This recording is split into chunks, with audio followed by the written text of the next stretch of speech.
Esse é seu Hiperlinkados, é o meu e é do Diego também. É nosso. É de todo mundo. É nosso. Hiperlinkados nessa temporada, que é a 6ª temporada. Isso. Fazendo um grande estudo bíblico, fazendo uma jornada pela história bíblica. Exatamente. No último episódio, nós terminamos aqui falando da morte. Da morte. Da morte. E o que a morte é o resultado natural da separação de Deus, foi isso que a gente falou. E se você assistiu, você nunca mais irá olhar um ventilador da mesma maneira. Sim, tem a ver com o seu ventilador, o que a gente falou no último episódio.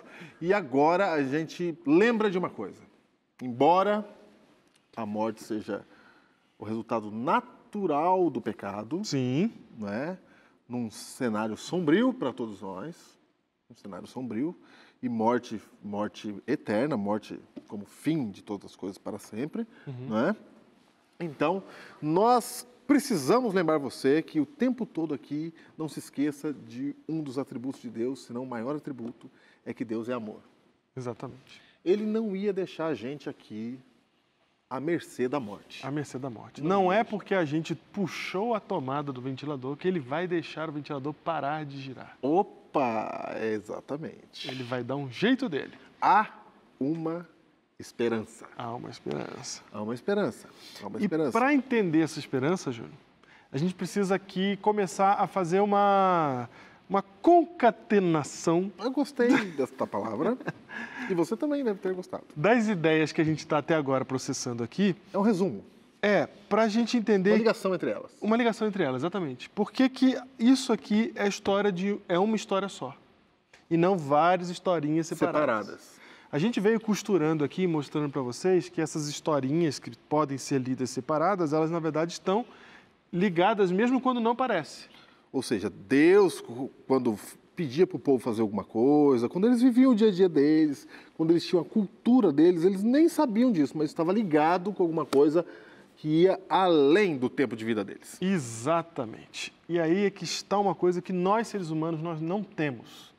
Nós temos esse probleminha que a gente tem, que é a gente não consegue ver, Júnior, a gente não tem tempo de vida suficiente para ver aonde vão dar as escolhas que a gente fez. Nem só as escolhas, mas como as suas convicções. Sim. A sua luta, aquilo que você acha que é correto, aquilo que você luta por isso, a sua bandeira, não é? A sua ideologia. Sim, que é a escolha que você fez na vida. Então. Entendeu? Então, e as escolhas, eu estou falando aqui de maneira conceitual, é de todas as escolhas. Diego, o que você está falando é muito forte. Você está dizendo assim, ó, nós não temos tempo de vida para ver. Que não dá tempo de eu perceber todas as implicações e resultados dos meus pensamentos de hoje, é isso? Exatamente. Exatamente. Das minhas certezas de hoje. Isso é uma limitação do ser humano. A gente tem uma vida limitada e o efeito da nossa vida vai além dela. Dá um exemplo aí. Vou dar um exemplo. Dá um exemplo.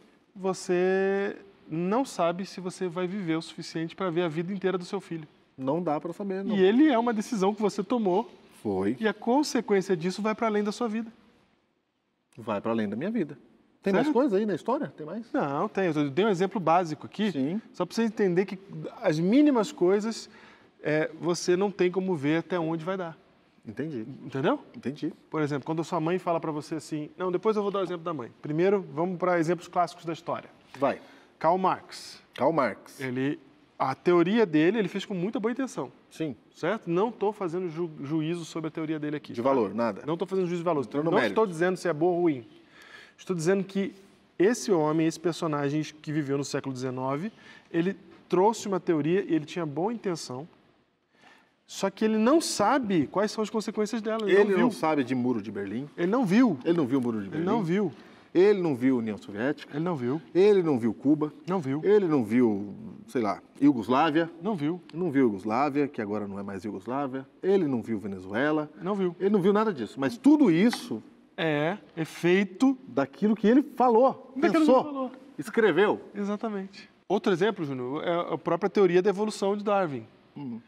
Ele criou essa teoria lá no século XIX e ele mesmo não viu para onde ela foi. Não viu. E hoje muitas coisas são ditas em cima daquilo que ele disse. Coisas que acontecem, que fazem, que... Inclusive coisas que talvez ele discordaria. Inclusive. Se ele tivesse aqui, ele talvez diria, não, isso peraí, não foi isso que eu estava dizendo. Não é para fazer isso aqui, não. Entendeu? Uhum. Então, aquilo que a gente faz, as decisões que a gente toma, elas vão para além da nossa vida. E se elas vão para além da nossa vida... Lutero nunca imaginou uma Irlanda dividida entre católicos e protestantes lá até hoje. Certo, ele nunca imaginou. Né? É verdade. Nunca pensou que os times lá do futebol deles iam brigar por causa disso. Ele não imaginou que viria o Domingo Sangrento na Irlanda. Não imaginou, não sabia que tinha o dia das bruxas de Salem. É verdade. Lá nos Estados Unidos. Sim. Que foi quando protestantes matou o povo lá. Sim. Ele não sabia, não viu isso aí. Ele Nem não queria viu. que acontecesse isso. Não, exatamente. Nem queria. Gutenberg não sabia que ele ia tirar o... Fake news, ele não sabia do fake news. Ele não sabia que ele ia trazer educação, alfabetizar o mundo por causa de uma máquina. Da imprensa. Uma máquina que ele inventou no século XV. Lá no cantinho. Não, ele não sabia. Ele não sabia. Não sabia. Então a gente não tem noção daquilo. Olha, eu estou falando de Gutenberg, nós estamos no século XXI falando de Gutenberg lá no século XV. Eu sei o nome dele de cor. Ele morreu no ostracismo. Ele não sabia que hoje eu ia falar o nome dele em rede nacional, as pessoas iam entender de que eu estou falando. Não sabia. Ele não sabia. Os grandes navegadores da Espanha e Portugal Isso. não sabiam que tinha Brasil aqui do outro lado. Sim. Não sabiam. E não sabiam que a gente já está aqui falando e tal. Não sabia. Não sabiam. Então, o que isso quer dizer para a gente? Por que é importante a gente ter essa noção? Primeiro, para a gente ter um pouco de humildade e entender que nós não sabemos de tudo e nós não podemos bater o pé dizendo que a gente tem certeza de que uma coisa é aquilo ali mesmo e etc., porque a gente não sabe como que isso vai desdobrar no tempo. Não sabe. Não sabe. Não sabe. Não Por tem como saber. melhor que seja a nossa intenção. Não tem como saber. Tá entendendo? Não tem como saber. Por melhor que seja a nossa Mas, intenção. Diego, nós não estamos sugerindo que as pessoas parem de pensar. Não. Porque aí vem a segunda parte que eu vou falar. Nem estamos culpando esses personagens pelas consequências daquilo que aconteceram com as ideias deles. Não estamos culpando eles, tá? Só estamos mostrando que no tempo de vida de um ser humano a gente não consegue enxergar. Se a gente não consegue enxergar, então eu tenho que ter mais humildade nas coisas que eu prego, que eu falo, que eu uso, que eu faço, porque eu não sei que efeito isso vai ter. Mas mesmo assim eu preciso fazer as coisas. Eu não posso ficar parado, claro. Então, já que eu não sei o que vai dar, é melhor não fazer nada. Não. Você só tem que saber que você não sabe o que vai dar. Exatamente. Você só tem que entender que você não é o senhor do universo. Exatamente. E aí, quando você entende isso, você vai ser humilde e você fala assim, tá bom, então como é o melhor jeito de eu tomar decisão? Ô, Diego, isso vale para qualquer um, cara. Qualquer um. Não é para qualquer um. Não importa se é cristão, se você não é cristão, não importa nada. Não dá para saber, cara. Você pode ser o gênio da sua área, Sim. Você pode ser o mais famoso professor da sua faculdade. Sim. Não dá para saber lá na frente o que isso significa. Você pode se engajar aí na luta que você quiser, em prol de quem você quiser, você não sabe o que lá na frente isso vai acontecer. Não dá para saber. A gente até gravou, não sei se gravamos, hiperlinkado sobre efeito borboleta. Gravamos. Gravamos? Gravamos. Lá no comecinho. Efeito borboleta é por aí. É por aí. É por aí. Então, como é que eu faço, então, para tomar a decisão certa na vida? Como é que eu faço para tomar as decisões que, no longo prazo, vão operar bem? Aí existe uma coisa chamada princípios.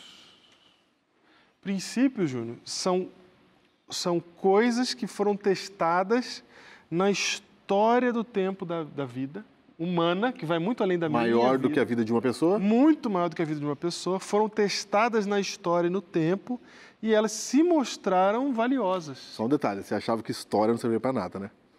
Serve bastante. Então, exatamente. A nossa experiência no tempo, a nossa experiência que eu digo agora é da humanidade, ajuda a gente a traçar os princípios que vão funcionar no longo prazo, além da minha vida, além do meu tempo de vida. Vou dar um exemplo aqui para você entender. Princípio é uma coisa que ele se paga no tempo, no longo prazo. Ele não se paga imediatamente. Então a gente acha que não precisa porque a gente não entende para que ele serve, porque ele só vai se pagar lá na frente. E como eu não estou vendo lá na frente, eu acho que ele não serve para nada, aí eu abandono ele. O que vai acontecer? Eu vou errar e eu só vou perceber isso lá na frente. Vou dar um exemplo aqui básico. Escovar os dentes. Ok. Não é? Sim. A mãe chega pra gente e fala assim, filho, tem que escovar o dente. Aí você fala assim, não precisa. Joga uma água que tá bom. Tá bom. Né? Criança? Criança. Okay.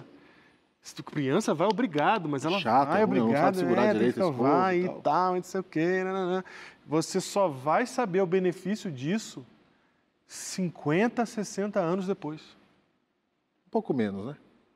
Tem gente que menos. Um pouco menos, né? Tem gente que Não, um pouco menos. Mas Você está falando na hora que o dente começa a cair. É. Ah, ok. Ok? Ok. 50, 60 anos ali, você já está com crise dentária. Sim. Se você não cuidou bem dos seus dentes antes. Antes. Certo? Mas você viu que levou um tempão? Você saiu da infância, chegou na vida adulta, viveu a vida adulta. Então seria etc. melhor você seguir o princípio que estavam te mandando seguir. Exatamente. Você só entende que aquele princípio era importante lá quando você já perdeu o negócio. E a pessoa que estava falando isso é a pessoa que está perdendo o dente agora. Exato. É, não é? Então ela sabe. Ela sabe.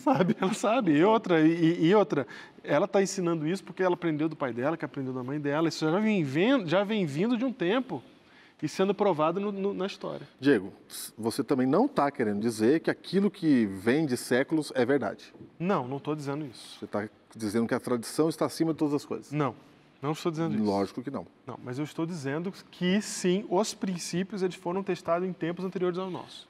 Você está dizendo que a história nos mostra e nos revela princípios. Exatamente.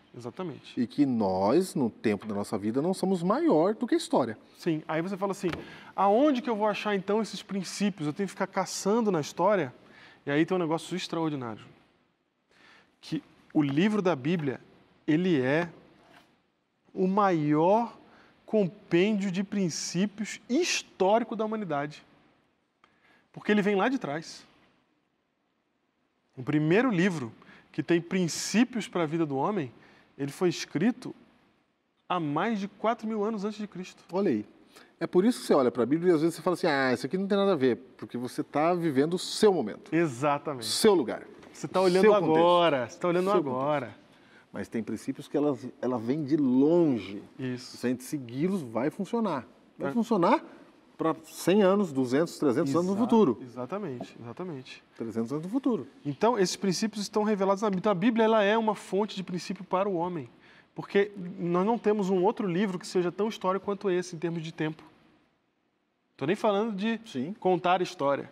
Estou falando em termos de tempo e que contam histórias de gente, por exemplo, quando eu fico sabendo como uma pessoa vivia há 3.000 anos atrás e eu vejo que não é muito diferente dos meus próprios conflitos hoje, isso me diz muita coisa, isso me ensina muita coisa.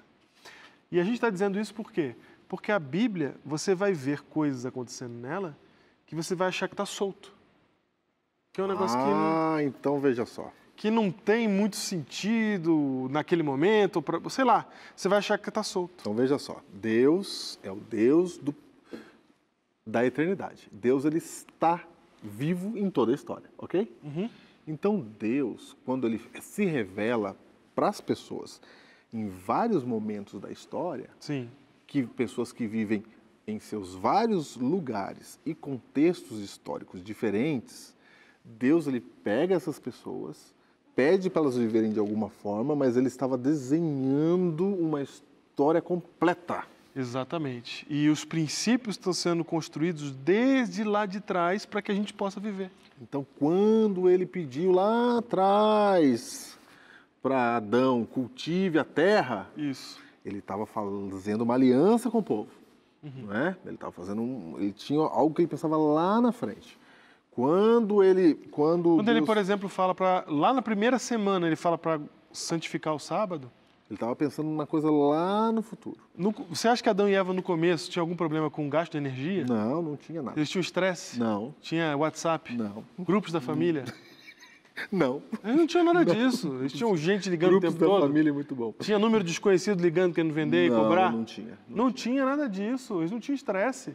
Mas Deus, mesmo sabendo que esses daí não iam ter estresse naquele tempo, já sabendo que viria o século XX, ele já deixou avisado, é para descansar uma vez por semana. Isso é um princípio. Sim, nós já falamos aqui, quando Cristo chega e pede para tomar a terra prometida, e ele divide a terra lá entre as tribos, e ele implanta o ano do jubileu, a gente já falou aqui, aquilo não era reforma agrária. Ele estava fazendo aquilo ali porque ele queria apontar para uma outra coisa. Exatamente. Quando libertou o povo do Egito, a história da libertação do povo apontava para uma outra coisa, que eles que estavam vivendo a libertação não tinham ideia do que estava acontecendo. Então você não vai ler isso aqui de maneira isoladinha e e pensar a vida de maneira isolada. É um todo. Nós todos fazemos parte da mesma história. É a história de todos nós. Não é a minha história sozinha, a história do Júnior sozinha, é a história de todos nós. E na história de todos nós, Deus está agindo no tempo. Deus está agindo na história. E Ele tem um plano em toda a parte do processo. E cada princípio, cada coisa que a Bíblia mostra tem um eco lá na frente, vai reverberar lá na frente, vai fazer mais sentido ao longo do tempo. Eu entendi, claro que eu entendi. Então, nós estamos aqui nessa temporada mostrando exatamente isso. Então, a gente está vendo aqui, cada história que a gente está contando aqui, que é cada episódio um estudo bíblico, Sim. eu queria que você notasse que elas estão na Bíblia, mas não estão soltas, elas estão apontando para alguma coisa. Então, Diego, a morte é a consequência natural do pecado. E o que acontece a partir de então? Como é que Deus vai revelando a solução desse problema? Começa no começo, lá em Gênesis 3. Gênesis, logo em Gênesis. Gênesis capítulo 3, que é quando conta do motim no céu, que foi o último episódio. Foi o último episódio. No capítulo 4 fala do efeito, a gente foi lá no capítulo 4 contar a primeira história da primeira cena para falar do efeito do pecado, quando a gente mencionou sobre a morte, mas antes, um pouquinho, antes da primeira morte acontecer... Logo em seguida ali, eles estão ali na cena discutindo com Deus ainda. Isso. O que vocês fizeram? Exatamente. Né? Ali no comecinho já tem uma cena poética, inclusive. De Deus falando assim, ó, eu vou dar um jeito. Vamos lá. Eu vou dar um jeito. Gênesis 3,15 diz assim, ó, porém, inimizade entre ti e a mulher, ele está falando com a serpente, Sim. não é? Entre ti e a mulher, entre a tua descendência e o seu descendente. Este te ferirá a cabeça e tu lhe ferirás o calcanhar. Do que se trata isso aqui, Diego? Júnior, primeira coisa, só é importante a gente lembrar aqui que Adão e Eva nunca viram a morte. Não tinham visto ainda. Não tinham visto. Não tinham visto. Então, tem palavras aí que ainda não ecoam no ouvido deles como ecoam nos nossos, certo? Uhum. Mas o texto está dizendo... Quando fala de ferir a cabeça, ferir o calcanhar, eles estão meio... Nem ferimento eles tinham ainda, né? Nem ferimento. Nem ferimento. É verdade, é verdade. E a palavra, só que tem uma coisa interessante sobre essa palavra ferir aí. Esse ferimento que está sendo referido aí é um ferimento fatal. Diego, então, aqui, a serpente aqui é Satanás, Sim. e diz que ela vai ferir o calcanhar do descendente de Eva. Isso, descendente de Eva. Quem que é o descendente de Eva? A palavra aí, descendente, na verdade, é a palavra será. Será? Quer dizer? Que é semente. Semente. A semente então, de Eva. A sua semente, Eva, vai ferir o calcanhar. Da serpente. Não. A cabeça. Com o calcanhar vai ferir a cabeça, né? E será ferida no calcanhar. Claro. Tá entendendo? Entendi. Então, percebam. Então, uma frase lá no começo, uma frase lá de promessa para eles de como é que vai resolver. Então, aqui Deus já lança uma promessa, já no dia já. Fala assim, ó, vou resolver. E aí ele fala como é que vai resolver. Como é que ele vai resolver? Ele fala assim, o seu filho, a sua semente, Sim. a tua semente vai pisar na cabeça da serpente.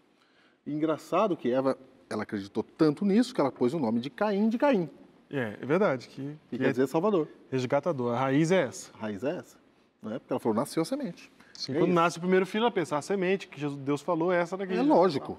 Né? É lógico. Dá muito errado. Porque não era ele. Dá muito errado. Não era ele. Não era. Não foi ele. Entendeu? Deve ter sido uma grande decepção, uma decepção dupla, né? Foi terrível. Terrível. Porque tanto a primeira... Tanto que Abel, sabe o que quer dizer? Sim, a gente já falou aqui. Abel quer dizer nada. Nada. Em relação ao primeiro filho, que era o Salvador, tudo. Isso é porque se aquele primeiro é o Salvador, o segundo não importa, não. Ok. Ok? O que acontece, Júnior, é que eles recebem, então, a gente está chamando aqui nos bastidores de proto-evangelho, né? Um pré-evangelho.